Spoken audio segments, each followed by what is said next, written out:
électorale et ses conséquences, la rupture entre la coalition YUSKNU et Tahaou Sénégal, la CEDEAO et le Niger. Pour analyser toutes ces questions, l'Air du temps reçoit ce dimanche 13 août 2023 de 10h à 11h Hamidou Sambaba, chargé de cours en sciences politiques à l'EGICOM et à l'UFR CRAC de l'Université Gaston Berger de Saint-Louis, et lui Ibrahim Mango, analyste critique et enseignant à Thiès. L'Air du temps, c'est ce dimanche avec Alassane Sambadjo. Dimanche 13 août 2023, merci d'être à l'écoute de l'Air du temps. Donc aujourd'hui Hamidou Sambaba, chargé de cours en sciences politiques. Hamidou Sambaba est aussi enseignant à l'UFR CRAC IGB de Saint-Louis, à l'ICAO, à l'Institut Mandiba de l'ISM. Il est auteur de 3 livres, Testament poétique, Journal d'un Pikinois indigné en 2014 et Afrique, enjeux des relations internationales 2015. Merci monsieur d'avoir accepté notre invitation. Nous sommes aussi avec Louis Ibrahim Mango, qui est enseignant, analyste critique. Merci monsieur d'avoir accepté notre invitation. L'actualité cette semaine, c'est l'information donnée par nos confrères d'observateurs parlant de la radiation de M. Ousmane Sonko des listes électorales. Ousmane Sonko a été condamné par contumace. Aujourd'hui, il a été arrêté pour insurrection. Il est entre les mains de la justice. Comment peut-on comprendre cette radiation, Amidouba? Mais c'est dans l'ordre, en tout cas naturel, d'un champ politique, parce qu'on est en plein rapport de force entre un opposant et des partis, en tout cas des partisans du pouvoir, par rapport à un enjeu. C'est l'acquisition du pouvoir politique. Et donc, dans ce champ politique-là, tel que défini par Pierre Bourdieu, il y a des règles du jeu. Et ici, je pense, c'est un mouvement du pouvoir en place qui essaie de bloquer l'évolution d'Ousmane Sonko, qui, en tout cas, vu sa position et son évolution politique de ces dernières années, est le plus grand challenger pour les élections à venir. Donc, pour moi, on est dans un rapport de force tout à fait normal. C'est un mouvement du pouvoir en place et on va voir comment il va réagir par rapport à cela. Lui, par rapport à cette situation, j'ai l'impression que l'histoire de Ousmane Sonko, finalement, devient une histoire de radiation. Les radiations vont se succéder. Il a été radié de la fonction publique. Aujourd'hui, il est radié des listes électorales. La radiation finale, c'est quoi? Pour un être humain, c'est la mort. Parce qu'il est dans une situation où quand on nous dit que quelque part, il fait une grève de la faim et nous savons à quoi cela peut aboutir, nous prions pour qu'on n'en arrive pas à cette extrême radiation. Maintenant, comme l'a dit mon ami Moucheba, ce qui se passe aujourd'hui, on est dans le champ de la politique. Et si nous comprenons c'est quoi la politique n'est rien d'autre qu'un champ de guerre. Les guerres à l'ancienne où les gens se retrouvaient autour d'un champ, nous sommes entre plateaux où nous sommes des halplats, le terrain de Bilbassi, c'était un terrain de combat. Les gens venaient, ils se tuaient à visage découvert. Maintenant, le champ de la politique, c'est un combat, peut-être, où l'arme principale, c'est d'abord la parole. L'arme principale, c'est le débat. Il faut peut-être lire l'art de la guerre de Changshu pour savoir que dans le champ politique, tu prêtes le flanc, les gens vont t'attaquer. Maintenant, Ousmane Sonko, un leader politique très populaire, ayant presque beaucoup de jeunes avec lui, s'est engagé en politique, mais j'ai l'impression qu'il ne maîtrise pas trop les ficelles de la politique. Il a ce qu'il faut pour faire la politique. Il a le verbe, il a la jeunesse avec lui, mais il n'a pas peut-être l'art de la négociation et il n'a pas la diplomatie qu'il faut pour faire de la politique. C'est ce qui fait que ses adversaires politiques, à commencer par l'État qu'il a en face, sachant que c'est un adversaire redoutable, cherchera à l'éliminer. Des fois aussi, il faut se dire que c'est lui-même qui permet cette élimination en commettant quelque part des erreurs peut-être sur lesquelles on pourra revenir. Et sur cette radiation, aujourd'hui les partisans de Ousmane Sonko disent qu'ils vont l'attaquer à la justice parce qu'ils trouvent qu'il est illégal. L'État du Sénégal parle de condamnation par rapport aux électorales et c'est un peu compliqué du point de vue juridique. Comment l'expliquer? Non, mais moi je pense simplement qu'il y a un autre aspect dont il faut tenir compte. C'est l'aspect timing. L'aspect timing parce que les élections, c'est dans quelques mois. Dans 6 mois, normalement. Oui, donc là, techniquement, chaque geste posé permet de gagner soit du temps par rapport à l'organisation de votre participation ou de votre non-participation. Et je pense qu'on est dans une logique de redistribution des cartes et des rôles entre les acteurs politiques qui restent dans le champ. Je pense, du point de vue juridique, on peut épiloguer, on peut attaquer pour recours, pour excès de pouvoir, notamment par rapport à la dissolution du parti ainsi que la radiation. Mais tout ça, on sait que le temps juridique, il est là par rapport au temps politique qui est en permanence dans l'urgence. Je pense que c'est plutôt que ça soit après attaquer devant les juridictions, ça va prendre du temps pour remettre les choses à l'endroit. Et entre-temps, l'élection va se passer, je pense. Donc, je pense que c'est une question je considère surtout que c'est une manœuvre dilatoire. On met des bâtons, mais avec, en tout cas, dans l'idée que c'est assez d'actes forts qui vont l'exclure du jeu actuel. Louis Ibrahima Mango, à votre avis, qu'est-ce qui a conduit Ousmane Sonko à cette situation? Quels sont les erreurs qu'il a eu à commettre? J'ai envie de d'écrire peut-être un bouquin que j'appellerai l'épopée de Ousmane Sonko. Pourquoi épopée? Ousmane Sonko se présente aujourd'hui comme une figure épique. Nous sommes là, comme je l'ai dit tantôt, entre Samba. Nous connaissons l'épopée de Samba Guela, du Diégui, Samba, par exemple, en milieu halpulaar. Le héros épique, c'est toujours quelqu'un qui est porteur d'un projet. Un projet de société, un projet d'une corporation.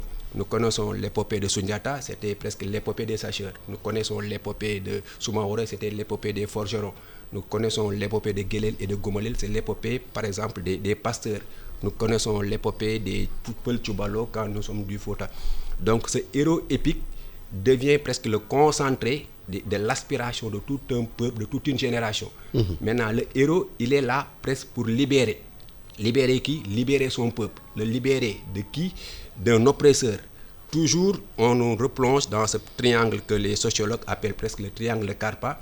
Dans une logique de ce triangle, il y a toujours la victime. La victime ici, c'est qui? C'est le peuple. Le peuple a son bourreau. Son bourreau, c'est qui? On pense toujours que c'est les gouvernants. Et le sauveur, c'est toujours cet opposant-là qui va faire face. Maintenant, ce triangle-là n'est pas figé. Il arrive que de héros, on se retrouve à victime. De victime, on se retrouve à sauveur. De sauveur, on se retrouve à héros. Par exemple, Ousmane Sonko, qui était dans la posture du sauveur, se retrouve aujourd'hui dans la posture de la victime. Qui pour le sauver? Le peuple. Et ainsi de suite. C'est pourquoi je dis, et malheureux, le héros, souvent on nous dit qu'il est jeune. Prenez toutes les figures héroïques, presque ils n'ont pas vécu longtemps. C'est pourquoi on dit que le héros meurt jeune. Et le héros porte un combat, c'est ce combat-là que Sonko est en train de porter. Maintenant, il est passé tout de suite d'une vie syndicale à une vie politique. Qu'on le veuille ou non, je suis avec un collègue peut-être qui enseigne la science politique. C'est une science. Ce n'est pas peut-être un discours que guerrier. Ce n'est pas qu'un discours de va-t-en-guerre. Quoi qu'on puisse dire, dans la logique politique, il faut se battre, mais il faut aussi négocier. Il faut avoir de la diplomatie, être un gentleman à un certain moment. Tous les coups ne sont pas permis, toutes les paroles ne sont pas permises. Vous comprenez? Aujourd'hui, dans le champ politique, Ousmane Sonko sait se battre, mais il ne sait pas négocier. Et j'ai l'impression que ses partisans lui refusent d'aller négocier. Parce qu'on a fini par mettre dans la tête des citoyens sénégalais, des jeunes, qu'aller s'asseoir avec le chef de l'État, négocier pour l'intérêt du pays, c'est trahir une cause. Tous ceux qui ont essayé d'aller négocier sont voués aux gémonies. Ils sont insultés à travers les réseaux. Maintenant, il devient prisonnier de son aura. Il devient prisonnier des jeunes qui sont avec lui. C'est sûr qu'il serait, aujourd'hui, on l'aurait sorti de prison pour dire à l'heure actuelle, édition spéciale, Ousmane Sonko est au palais à négocier une sortie de crise. Tout de suite, les gens vont l'insulter, comme pour dire qu'il a trahi. Alors que peut-être il est dans une situation de faiblesse. Quand on est dans une situation de faiblesse, la situation t'oblige à négocier, sinon tu vas mourir ou bien on va t'écraser. Donc c'est pourquoi je dis la figure du héros, souvent c'est celui-là qui donne presque sa vie pour défendre une cause. Mais le héros aussi ne meurt jamais. Il va rester dans les consciences populaires. Un héros épique, il est à l'image du serpent de Tchamaba. El Hadj Omar, en milieu halpulaar, on ne dira jamais qu'il est mort. Il disparut mystérieusement dans les falaises de Bandiagara parce qu'il va survivre. Thomas Sankara, aujourd'hui, que beaucoup de jeunes prennent comme un héros, il y a sa disparition physique, mais Thomas continue à vivre. Nous qui sommes presque entrés dans la révolution estudiantine, notre figure c'était Che Guevara. Aujourd'hui, Che est plus vivant que beaucoup de gens de sa génération. Thomas Sankara est plus vivant que beaucoup de présidents africains. Donc souvent, il disparaît physiquement, mais il vit définitivement dans le cœur et dans la conscience populaire. C'est pourquoi j'ai dit que je me trône l'idée d'écrire l'épopée de Ousmane Sonko. Les négociations qui devaient justement décanter la situation, comme il l'a dit, le PASTEF n'a pas voulu négocier. Ousmane Sonko n'a pas voulu aller aux négociations. Dans justement le même camp de Yewwi, il y a eu Khalifa Sall et les autres qui sont partis négocier. D'où la rupture, pratiquement, qui est actée entre les deux, les deux coalitions. Cette coalition de circonstances-là, c'était surtout une coalition de circonstances. Pourquoi? Parce que les deux ou ceux qui ont porté cette coalition-là ont la même volonté d'avoir ce même pouvoir. Alors qu'on sait qu'il ne peut y avoir qu'un seul président. Il y avait une charte qu'ils avaient quand même mise en place. Si l'un d'entre eux est mieux placé, l'autre allait le soutenir. Oui, mais c'est au gré des circonstances. Les hommes politiques sont dans la réelle politique. En tout cas, ceux qui sont classiques. Khalifa Sall, c'est quelqu'un qui est là depuis 30 ans, 40 ans, qui a cheminé depuis les jeunesses socialistes jusque-là. Et donc, lui, il sait qu'il devait revenir. C'est d'ailleurs un challenge. Il est revenu dans le jeu alors qu'on le pensait fini. On pense au moment pré-électoral en 2019 où on pensait que c'était fini pour lui et que là, il a manœuvré pour revenir dans l'échiquier et dans les acteurs. Et ça se comprend parce que c'est un système qui se recycle. Les acteurs font des tours pour rester le plus longtemps possible parce que plus vous restez, plus vous avez des possibilités d'acquérir le pouvoir. C'est une question quand même de résilience chez les acteurs politiques parce que c'est pas évident. C'est pourquoi à la notion de mort politique, il faut faire attention. Même là où on pense que le projet de passer parce qu'il y a dissolution. Abdoulaye Wade est un bon exemple de résilience. Oui. 26 ans d'opposition. Oui, comment le PDS est né en 1974 lorsqu'on a exclu du jeu électoral le RND de Cheikh Anta Diop, il en a profité pour proposer au président Senghor qu'il va créer une partie de contribution.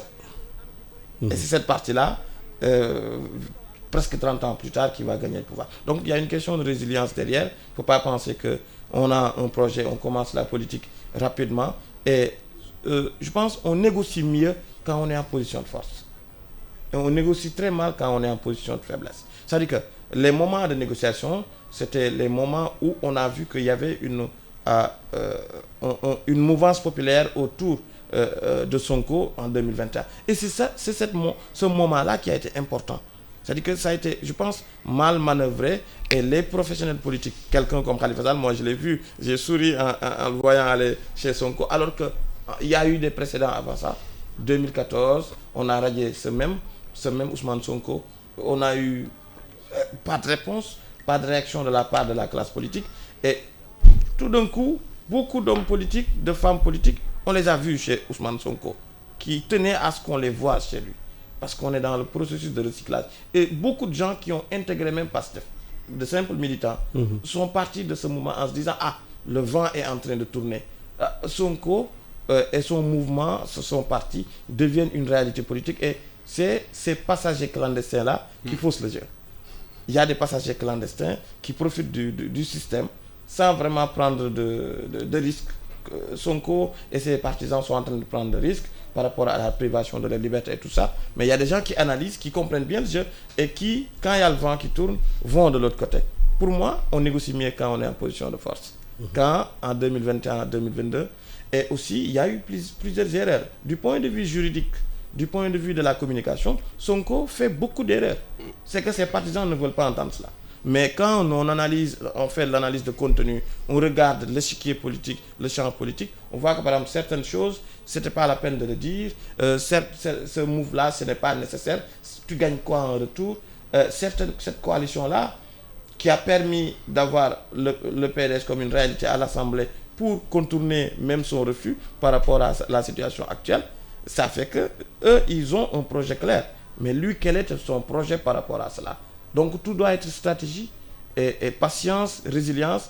Et je pense que les gens passés parfois manquent de patience et de résilience et de clairvoyance par rapport à la situation. Comment on a fait pour enfermer la plupart de leur porte-voix et comment ils sont dans les mouvements d'émotion. Telle personne, on publie des photos, on dit n'importe quoi sans calculer derrière. Donc, et ça a commencé avec Sonko. Sa communication n'est pas vraiment toujours au top. Du point de vue juridique, il doit, même quand il fait, parce qu'il sait qu'il est ciblé, et c'est le jeu qui est comme ça. C'est-à-dire qu'on ne peut pas dire que tout n'est pas fair play. C'est le jeu politique qui est comme ça. Vous voulez quelque chose que tout le monde veut, vous devez connaître les règles du jeu. Et il me semble qu'il y a des erreurs par rapport à cela.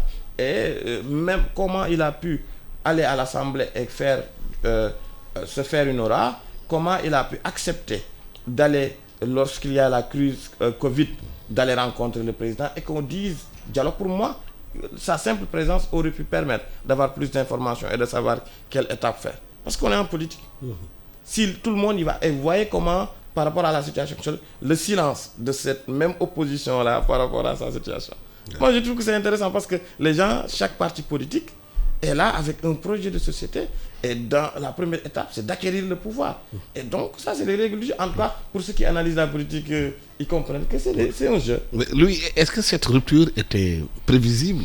Est-ce qu'aujourd'hui, le fait que Sonko soit avec des dinosaures politiques qui ont blanchi sous le harnais, lui qui était venu pour combattre le système, en recyclant les mêmes genres de système avec lui, et c'est pas ça qui était fatal à leur coalition. Mais bien sûr que cette rupture était prévisible. Les gens ne voulaient pas l'entendre. On avait une coalition sous Poukandje ou bien une coalition en tissu Baïfal. Vous comprenez? C'est parce qu'il faut connaître d'abord l'homme politique sénégalais, d'une certaine manière. L'homme politique sénégalais, c'est caméléonise. L'homme politique sénégalais est comme une girouette qui s'adapte au gré du vent. Vous comprenez?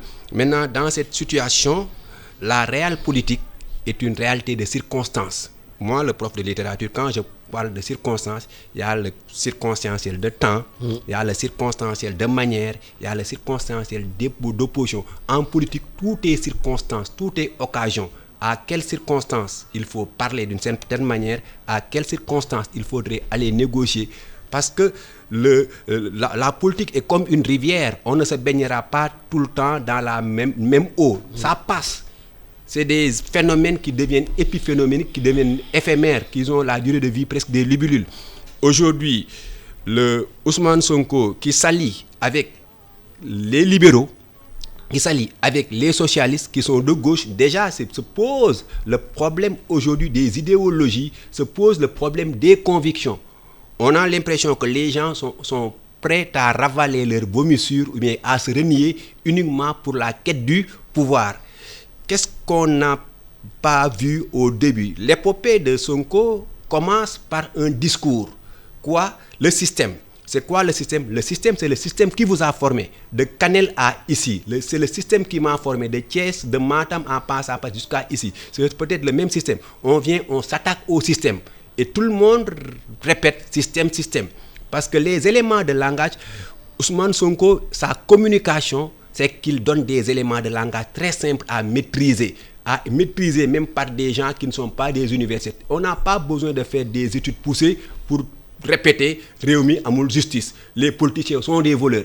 Parce que face à ce qu'ils considèrent comme injustice, le conducteur de Tchak-Tchak ici à Dakar, ou bien le conducteur de Jakarta à Thiès, une fois a été confronté par cette injustice. Peut-être qu'il a été arrêté par quelqu'un chargé de représenter l'ordre.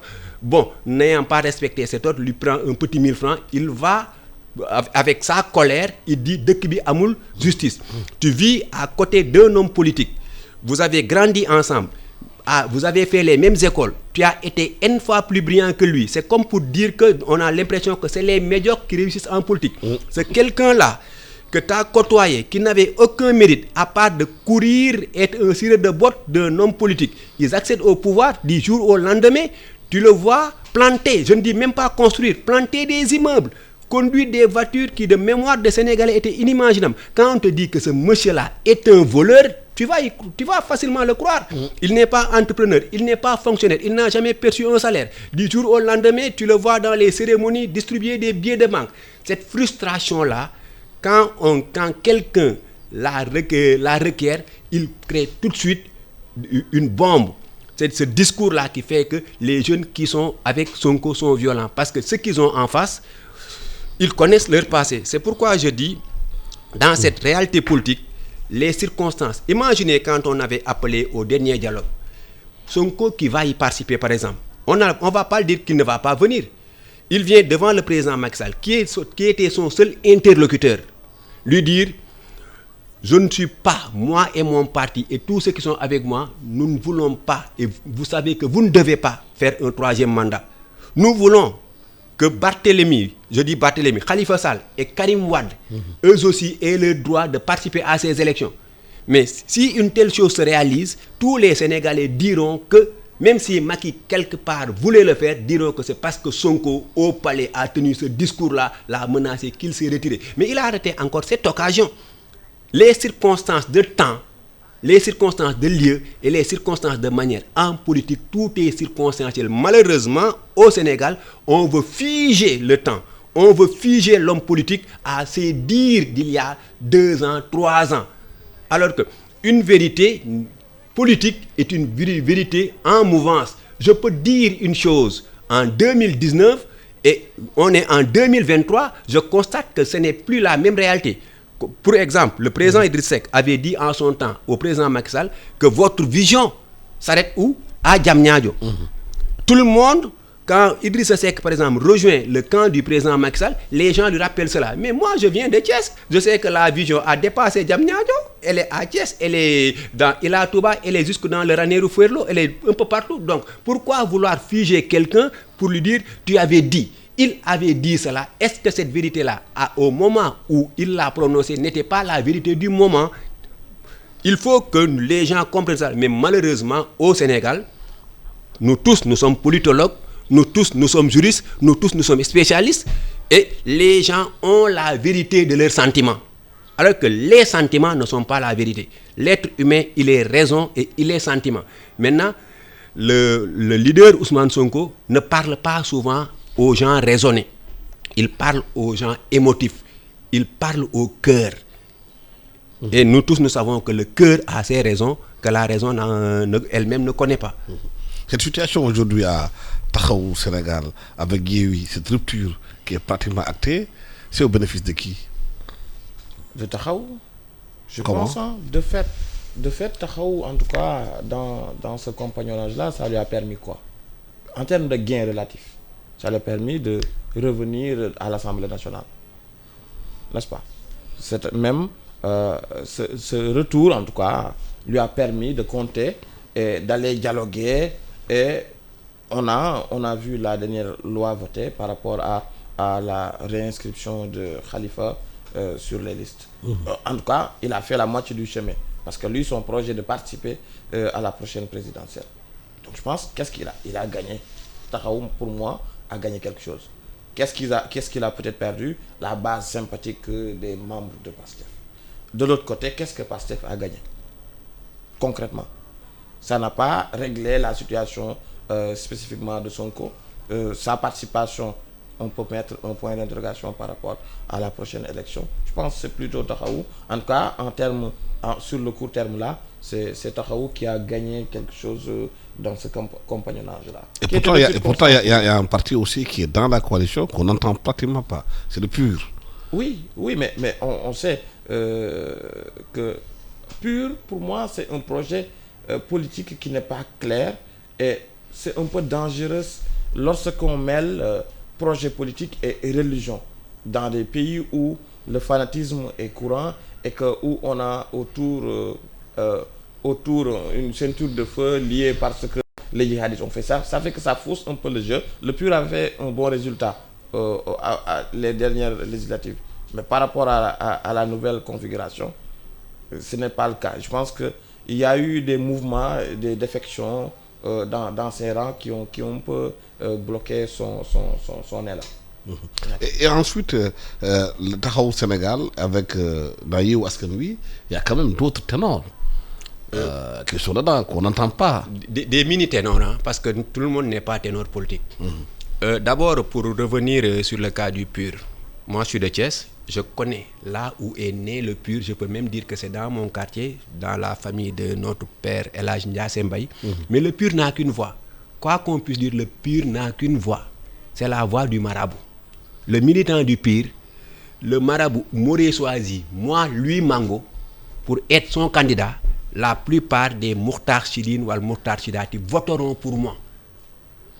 C'est ça le PUR originel. Dans 90% des militants du PUR, c'est des gens qui n'écoutent que la voix du marabout.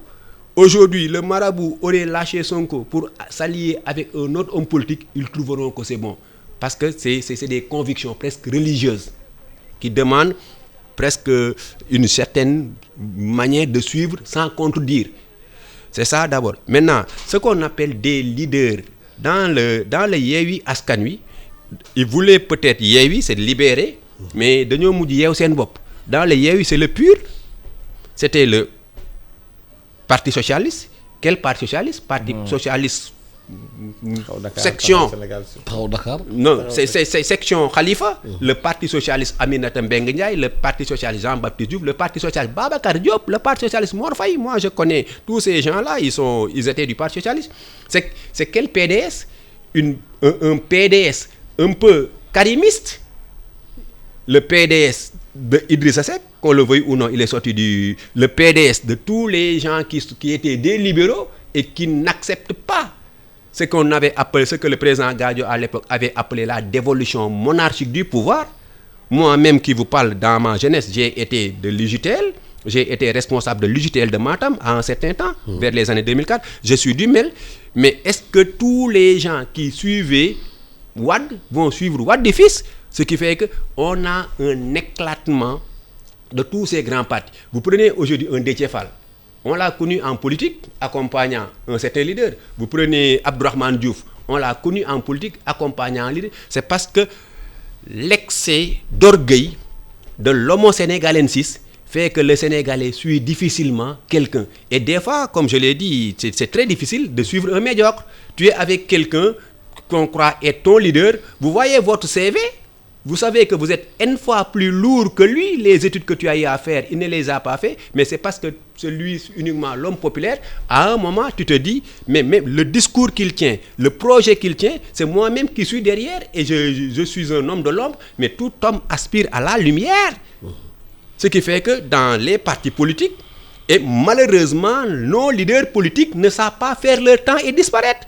Moi, j'étais la semaine dernière aux assises de la gauche plurielle. Mais une gauche où presque la moyenne d'âge dépasse les 70 ans. Et ils sont toujours des chefs de parti. On demande l'alternance au sein de l'alternance au pouvoir. Et il n'y a pas d'alternance. C'est toujours Moustapha Niasse qui tient l'AFP. C'est toujours un Wagué qui tient son parti. Vous voyez? Alors qu'il y a des jeunes, mais à un certain moment, s'ils savent que cette vieille garde-là qui est là ne veut pas partir, quoi de plus normal que de les pousser à la retraite? Dañ naan mbër mu mag mbër mu ndaw ko fii jële. Ce qui fait que le Yewwi dès le début était voué à l'échec. Ils vont enlever le i et il va y rester le yeew.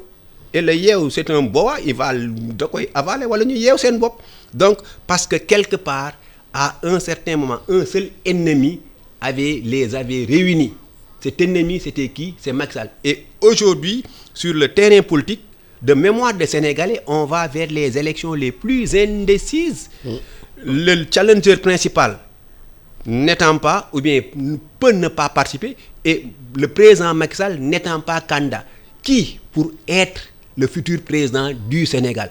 Personne ne peut prédire à 6 mois des élections que tel est favori. Peut-être même que celui qui sera le futur président est une figure pour le moment méconnue des Sénégalais. Justement, par rapport à ça, je peux réagir. Oui. Je pense que pour les partis politiques, c'est le manque de démocratie interne. C'est ça en fait. Depuis 1974 jusqu'à présent, c'est Abdoulaye Wade qui est le secrétaire général du PDS. C'est parce que des gens n'étaient pas contents sur le congrès sans débat en 1996 qu'on a eu l'URD. Vous m'excusez, il se cache derrière un mot qu'ils appellent discipline de parti. Oui, mais il n'y a pas de démocratie. Dans les faits... ça ne tient à rien là, ce qu'on appelle discipline de parti. Ça ne veut rien dire. Dans les faits, il n'y a pas de démocratie interne. Il n'y a pas d'élection de représentativité par zone pour voir qui il n'y a pas de primaire, pour faire simple. Et c'est ce qui fait qu'au bout d'un moment, les gens ont envie d'aller faire leur propre chemin. C'est comme ça que l'AFP est né des flancs du PS, comme ça pour l'URD, et c'est ce qu'on est en train de voir réunir. Oui, mais est-ce que dans les partis, vous avez des militants ou vous avez des clients? Est-ce qu'aujourd'hui, le secrétaire général des partis prend tout en charge? Celui qui paie la location, celui qui donne les bourses, celui qui se débrouille, celui qui met son argent, et les gens qui sont dans le parti ne peuvent pas cotiser, ils font rien, mais du coup, voilà. Oui, en fait... Ils en font un propriétaire. C'est pourquoi je parlais de passagers clandestins. Il y a une économie dans ce pays-là liée aux élections, liée au militantisme politique. Ça nourrit des formes de raccourcis, pantouflage, clientélisme politique, népotisme, marché gré à gré. Toutes ces pratiques autour de la pratique politique sont liées à une incompréhension de la pratique politique. Et c'est ce qui fait que Weber expliquait dans le temps qu'il y a deux types de militants qu'on voit en politique. Dans le savant et le politique, il explique qu'il y a celui qui entre en politique par conviction, qu'il a un projet qu'il veut faire valoir. Et il y a un deuxième qui entre en politique, qui est le plus courant, qui est là pour les privilèges. Quand vous voyez, vous pensez que... Bon, moi je ne pense pas qu'il y a un seul type d'hommes politiques et qu'ils se valent tous. C'est pas vrai. Les trajectoires, les qualités des uns et des autres, selon les circonstances et ce qu'ils ont fait, font qu'il y a des identités remarquables, il y a des valeurs sûres, des hommes politiques qui ont de la valeur, pour moi. En tout cas, maintenant, à l'épreuve du pouvoir, on a vu aussi qu'ils ont des valeurs différentes à l'épreuve du pouvoir. Et après, à la perte du pouvoir aussi. 3 moments. Dans l'acquisition du pouvoir, qu'est-ce qu'ils sont prêts à faire? Est-ce que la fin justifie les moyens? La vieille question de Machiavel. Ensuite, dans l'exercice du pouvoir, est-ce que je suis fair play? On évalue comment quelqu'un qui est en position de force traite ses adversaires. Est-ce qu'il respecte les règles du jeu? Et si on regarde les règles de la démocratie, le Sénégal n'est pas une démocratie. Je suis désolé, je le répète souvent, les gens, la démocratie sénégalaise, tout ça. On ne remplit pas toutes les conditions pour être une démocratie. On a fait des performances sur quelques points. Par rapport à certaines libertés individuelles et collectives, par rapport à la liberté d'expression, à la liberté d'opinion. Les gens ont le droit de penser pluriel. Le pluralisme est un critère en politique. Et on ne peut pas donc décrire le Sénégal comme une démocratie. On est sur la voie, mais il y a des moments de régression. On n'est pas encore arrivé. Et les gens dorment sur le laurier. Et ça, c'est aux acteurs politiques de respecter les règles du jeu et de faire office. Par exemple, du point de vue du pouvoir, on peut utiliser tous les moyens qu'on a en tant que président. Du point de vue du gentleman agreement qui doit associer, parce qu'ils sont tous non pas des ennemis privés, mais c'est juste par rapport à l'enjeu, le pouvoir. Ce n'est pas des ennemis autres, ce n'est pas personnel. Ça ne doit pas aller à ça. C'est pourquoi il y a des éléments même qui ne doivent pas entrer dans le débat public, les éléments d'ordre privé. Tant que ces éléments d'ordre privé-là n'impactent pas dans la gestion et dans le bien public. Je pense que c'est ça. Et il doit y avoir une éducation à la politique pour que les gens comprennent certains fondamentaux. Mais quand j'entends le débat public, moi, je n'ai pas envie de participer parce que je me dis que quand tu parles, les gens sont dans une logique binaire. Soit vous êtes pour le pouvoir, soit vous êtes contre. Et nous autres qui analysons, nous autres qui nous intéressons à la politique pour des raisons scientifiques, pour des raisons personnelles, pour voir comment le pays évolue, on est voué au cheminer parce que simplement, on doit être pour ou contre. Moi, j'ai absolument pas envie de cheminer avec des hommes politiques. Et c'est mon droit. Et je l'exerce. Et ça me donne une liberté de ton et d'analyser les choses à froid. Et de ne pas commenter l'actualité quand j'en ai envie. Et de ne pas participer à cela. Et ça, ce sont les hommes politiques et les gens qui militent qui devraient accepter en premier que ce pluralisme-là est un critère. Rien que sur ce critère, vous voyez que le Sénégal n'est pas une démocratie. Les moyens publics ne doivent pas être utilisés dans le jeu. Que ce soit les lois, interprétations étriquées ou des interprétations extensives, qu'on fasse. Le doyen Babacar Kanté de l'Université de Saint-Louis disait dans une interview que j'ai adorée avec Wati que le problème ici qu'on a, c'est qu'on légifère pour quelqu'un ou on légifère contre quelqu'un. Je dis, ça résume assez bien les situations. La loi qui doit être, selon Aristote, la raison pure sans passion est détournée pour des circonstances, Ouais. alors qu'elles doivent rester dans la durée. Oui, le dialogue politique a montré cela, ce qu'il vient de dire. Légiférer pour quelqu'un, on est parti au dialogue qui a permis aujourd'hui à Karim Wade, à Khalifa Sall d'être éligible. Mais il y a un souci. On a entendu Barthélémy Dias dire que Khalifa Sall pourra payer son amende, alors Karim Wade, lui, s'il devait payer son amende, c'est 138 milliards de francs CFA. Comment comprendre une sorte de deux poids, deux mesures dans la gestion des cas? Vous savez, les notions les plus galvaudées au Sénégal sont les notions de démocratie et de liberté. Tout le monde dit pays démocratique, tout le monde parle de démocratie. L'élément majeur de cette démocratie, qu'est le peuple, ne sait pas c'est quoi la démocratie. La liberté, vous qui êtes de la presse, aujourd'hui, au nom de la liberté d'expression, les gens se croient de devoir tout dire, alors qu'il n'est pas permis de tout dire.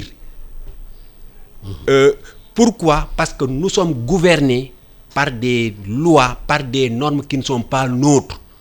La démocratie telle qu'on nous l'a imposée n'est pas une démocratie à l'africaine. La liberté telle qu'on nous l'a imposée n'est pas une liberté à l'africaine. Nous tous, on nous a enseigné que des auteurs étrangers, nous l'amenons dans ce pays et nous n'essayons pas de l'acclimater. Moi, par exemple, ma mère m'a dit, Jamanu Andeo, Andi Fof, Kali Fof Tony, Andi Fof, Deji Fof Tony, ma ande hen Kale hen, ma ande hen Deji hen. Celui qui sait tout et qui dit tout a commis une erreur, mais celui qui sait tout et qui dit et qui tait tout aussi a commis une erreur. Il faut en savoir et en dire, en savoir et en parler. Elle rajoute quoi? Frein, ina wada koy auto, mais ina modje demgal.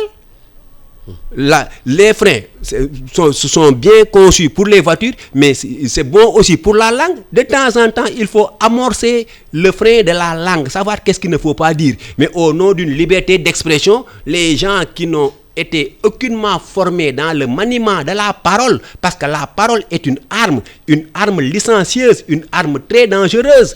Maintenant, celui qui n'est pas professionnel de la parole, il est là-bas dans un coin, au fin fond de Matam, au fin fond de Kanel, au fin fond de Sitalami, au fin fond de Banda Fasiki. Il entend Mouche Ba, Mouche Mango, invité par Samba Alassane Diop. Ils diront, voilà des professionnels qui parlent. Mais si nous sommes dans des dérives langagères, l'homme public va récupérer ça et va continuer le débat.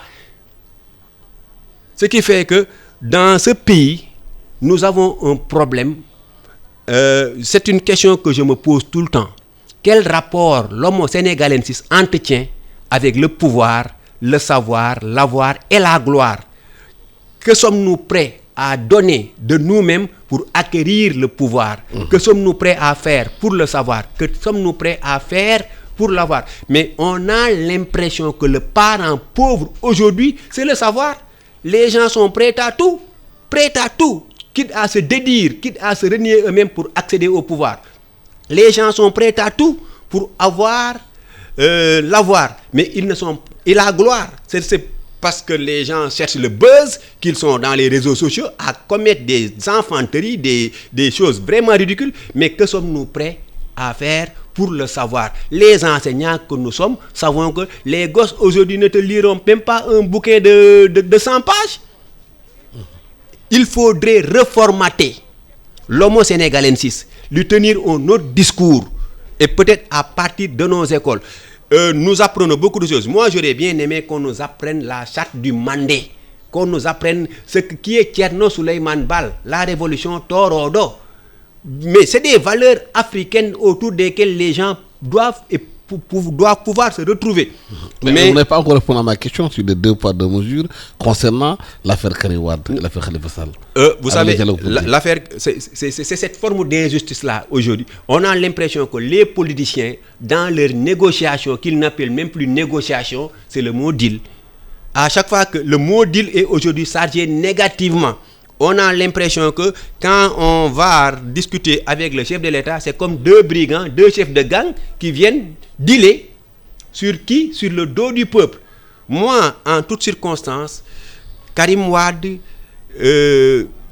Khalifa Sall, Ousmane Sonko ou quelqu'un d'autre, tout citoyen sénégalais, qui aspire à nous diriger, qui jouit de tous ses droits, doit pouvoir participer à des élections. Il ne faudrait pas utiliser la justice pour empêcher à un adversaire de participer, la torpiller, la manipuler comme un tailleur devant son tissu. C'est une expression de Ousmane Ngom à l'époque. J'ai bien aimé aussi qu'on nous parle de mort politique. C'est le leader Djibo Leyti Ka qui nous disait que à la politique comme à la guerre. Mais la grande différence, c'est que dans la guerre réelle, dès qu'on est mort pour de bon. Mais en politique, on peut mourir et ressusciter. Combien de politiciens n'avions-nous pas déclaré morts et qui sont en train de renaître de leur belle naissance?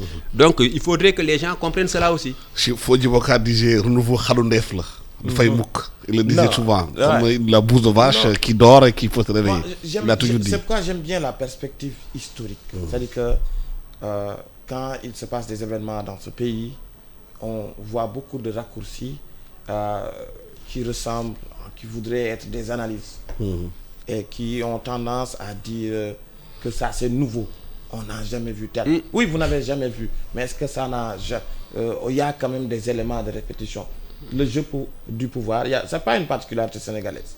Les gens, j'aime pas le concept d'homo sénégalensis parce qu'il me semble que on essentialise le Sénégalais, qu'on essentialise l'homme politique et tout ça, alors que tout cela, ça ne tient pas. C'est-à-dire que les jeux du pouvoir dans un champ, c'est ouvert. Il y a la dimension juridique, il y a la dimension de circonstance, la dimension de communication. C'est-à-dire que vous regardez dans un pays où il y a comme une sacralité du président en tant qu'institution, vous vous levez, vous l'attaquez tout le temps. Et vous attendez pas le retour de bâton. Et quand il y a un retour de bâton, vous criez alors que vous êtes dans un jeu. Soit vous êtes dans le jeu, vous acceptez les règles et les conséquences, soit vous n'êtes pas dans le jeu. Il faut que ça soit clair. C'est qu'il y a un double discours pour moi qui me gêne de ce point de vue-là. Vous êtes dans le jeu.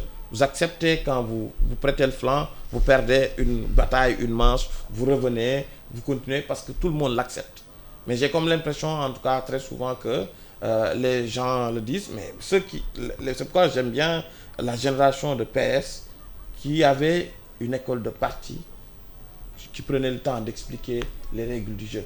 J'aime bien la vieille école, en tout cas la première partie du cheminement du PDS, parce que ça permet aussi de voir cette génération où les hommes politiques ont au moins un rapport assez... un rapport au savoir qui n'est pas à l'actuel raccourci que des jeunes militants, tout ça, font, mais que c'est des gens qui ont blanchi sous le harnais, qui ont une grande culture politique, qui ont une grande culture historique, et qui, après, ils sont dans le jeu et ils acceptent. C'est pourquoi, quand on exclut quelqu'un, quand il va pas, en tout cas, on va pas être dans une sorte de pleurnicher, j'appelle ça, comme si vous allez pleurnicher alors que vous êtes parti à la lutte et qu'on vous a battu. Mais la situation au Niger, la CEDEAO qui est prête à intervenir militairement tout en disant aussi on privilégie le dialogue, les coups d'État, le Burkina Faso est passé par là, le Mali, la Guinée-Conakry, aujourd'hui le Niger, à qui le tour? La question au Niger me fait vraiment mal en tant que panafricaniste. Moi, je collabore avec un grand leader panafricaniste dans son institut IPS, Institut panafricain de stratégie et grand diplomate, le docteur Cheikh Tidiane Gadio, Institut panafricain de stratégie, paix, sécurité et développement. Ces questions-là sur l'Afrique, c'est vraiment lui, à travers ses revues, qui m'en a vraiment intéressé. Et la question, votre question finale, à qui le tour? Nous, Sénégalais, nous n'osons pas regarder en face, mais le tour, ce projet ne sera abouti que quand le Sénégal sera pris. Il faudrait que les Sénégalais le sachent. Prenez, à partir du Sénégal, qui a une ouverture sur la mer, tout ce qui est l'arrière-garde du Sénégal, jusqu'au Soudan, tous ces pays-là ont été presque pris ou bien cohabitent avec des forces terroristes, avec des forces djihadistes. Aujourd'hui maintenant, ce qui fait mal, c'est ce chapelet de coup d'État. Aujourd'hui, le Burkina, un pays que j'aime bien, que j'ai eu à visiter parce que notre idole de jeunesse, comme nous tous qui sommes de la période de l'année blanche, c'était Thomas Sankara. Mais le Burkina presque détient le record en Afrique et peut-être le record du monde de coup d'État. C'est devenu une chose anodine. On fait un coup d'État au Burkina, 2 jours, 3 jours après, les gens vont vaquer à leurs occupations.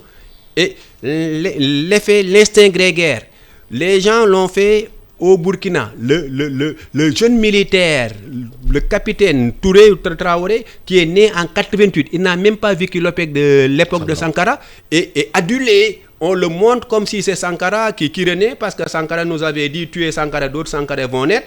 Il est adulé. Mais ses autres frères militaires des pays voisins vont se dire, mais ce jeune-là, peut-être on a fait les mêmes formations, il n'était pas plus doué que nous, ils vont tenter le coup. Gouvernement militaire au Mali, gouvernement militaire en Guinée, gouvernement militaire au Burkina, gouvernement militaire au Niger. Et quelque part, c'est comme si nous aurons dans l'avenir une confrontation entre les régimes militaires et les régimes civils. Pourquoi maintenant le Sénégal, c'est pas fait du chauvinisme, pourquoi le Sénégal en est jusqu'à présent épargné? Parce que la plupart du temps, nos hommes de tenue au Sénégal ont fréquenté les mêmes universités que nous, ont eu les mêmes niveaux d'études que nous, et souvent ont réussi à des concours plus difficiles. Le concours du Saint-Cyr, c'était pas fait pour n'importe qui. Donc, nos hommes politiques, derrière la tenue, c'est des têtes. Le général Seck, il est surnommé number one. Il a toujours été premier presque dans ce qu'il faisait. Donc, ce qui fait que nos hommes politiques savent que quand on s'engage de mettre la tenue, on a choisi de défendre son pays, pas de gouverner. Mais quand les militaires veulent maintenant goûter au luxe des fauteuils moelleux, au luxe des privilèges de chef d'État, quoi de plus normal qu'ils perpétuent des putschs? Et c'est ça qu'il faut arrêter. Maintenant, la perspective de la guerre, pour moi, elle est inimaginable. Comment faire pour le régler? Il faut une armée africaine, il faut une armée sous-régionale. De Kourouma à nos jours, ce discours-là a été dit, mais on attaque le Mali. L'armée malienne ne fait même pas 30 000 personnes. Prenons un pays comme le Cuba. Sur ses 12 millions d'habitants, 2 millions sont formés et il y a 1 million de réservistes. Ce qui fait que ce pays-là, mais on attaque le Burkina, on va prendre par là 2 pelés, 3 tondus, des réactions épidermiques, des réactions circonstancielles. C'est pas ça qui va ramener la paix, c'est dommage. Est-ce que vous pensez que l'option de la guerre au niveau de la CEDEAO est possible? Non, c'est pas une bonne option. Et même, il y a un flou juridique par rapport à une intervention de ce genre. Parce que la CEDEAO, on l'a connue comme une organisation sous-régionale qui a shifté, qui a changé de paradigme économique, parce que le traité de Lagos en 1975 ne parlait pas spécifiquement en tout cas de questions sécuritaires. C'est avec la crise au Libéria qu'il y a eu ce basculement en 1990. Oui. Et à partir de 1990, on a vu ces différentes interventions, c'était pour soit s'interposer, soit... Mais jamais systématiquement on a vu une intervention de ce genre-là, en tout cas pour ces motifs-là. Et le problème ici, c'est par rapport à... C'est une intervention au Libéria, Sierra Leone, Guinée-Bissau, Gambie. La Gambie, quand Yahya a voulu rester au pouvoir, la CEDEAO est intervenue pour le faire partie. Oui, mais après des élections et après une demande. C'est-à-dire qu'il y a toute une procédure diplomatique qu'il faut suivre avant d'en Mais Bazoum a été aussi élu démocratiquement. Oui, en fait, mais le problème qu'il y a ici, c'est qu'il y a une contradiction. C'est-à-dire que s'il y a intervention, la question, la première que je me suis posée, c'est qu'est-ce qu'on fait du Mali? Qu'est-ce qu'on fait de la Guinée? Qu'est-ce qu'on fait du Burkina? Avant d'arriver au Niger, chronologiquement. Pourquoi parler de l'option d'intervention militaire ici et qu'on n'en avait pas parlé avant? Mais le Niger, il y a l'uranium au Niger. Oui, il y a la base militaire des Américains au Niger. Oui, mais il y a la base française au Niger. Il y a des intérêts géostratégiques peut-être que le Niger spécifique par rapport aux autres pays, compte tenu de l'uranium qui fait fonctionner le carburant en France. Oui, mais le Niger comme le Mali ont une frontière commune. Oui.